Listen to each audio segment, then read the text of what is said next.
नमस्कार, मैं एडवोकेट राजेश शर्मा। आज की इस वीडियो में हम बहुत महत्वपूर्ण धारा उत्तर प्रदेश राजस्व संहिता 2006 की धारा 206 के बारे में पढ़ेंगे।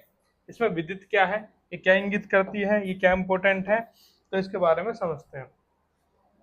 ये स्पष्ट प्रावधान करती है ये धारा कि कोई केस जो रेवेन्यू डिपार्टमेंट का है,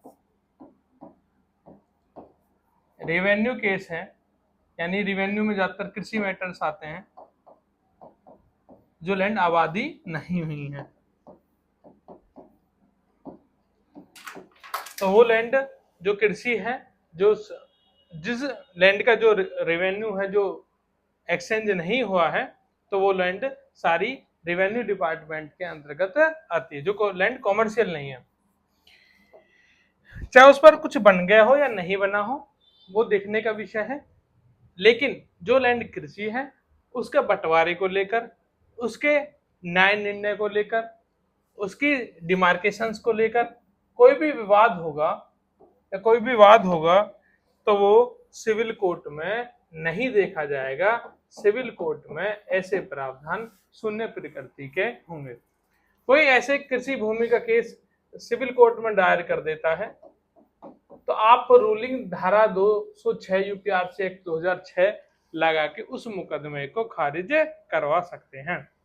या आपका बंटवारे का विवाद चल रहा है, तो बंटवारे का विवाद कहाँ चलना चाहिए? आपका रेवेन्यू डिपार्टमेंट में। लेकिन वो केस आपने सिविल कोर्ट में डाल दिया तो वो मान्य नहीं होगा, वो खारिज करा सकते हैं। लेकिन ये भी इसमें महत्वपूर्ण है कि आप इस धारा का प्रयोग शुरुआती समय में करेंगे, धारा 206 का। यानी आप एंड में इसे लगा दें, बाद में केस चलने के बाद शुरुआत में आपने इसका फायदा उठा लिया, केस खारिज करा दिया। यदि आप बहुत बीच में एंड तक पहुंचते हैं तो इसका कोई भी फायदा आपको नहीं मिलेगा। या कुछ ऐसे होते हैं कि कोई आपकी जमीन पर मुकदमा सिविल कोर्ट में डाल देते हैं और आपने यहाँ बंटवारे के लिए कोई भी विभाजन डाला, तो वो सिविल कोर्ट की कॉपी लगाते हैं, ये हमारा मामला सिविल कोर्ट में चल रहा है।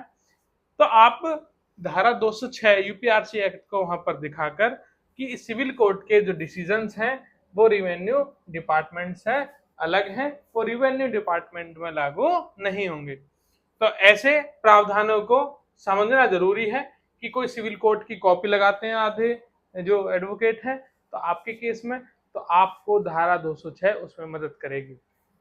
अन्य किसी जानकारी के लिए आप मेरे दिए गए कॉन्टेक्ट नंबर पर बात कर सकते हैं, समझ सकते हैं।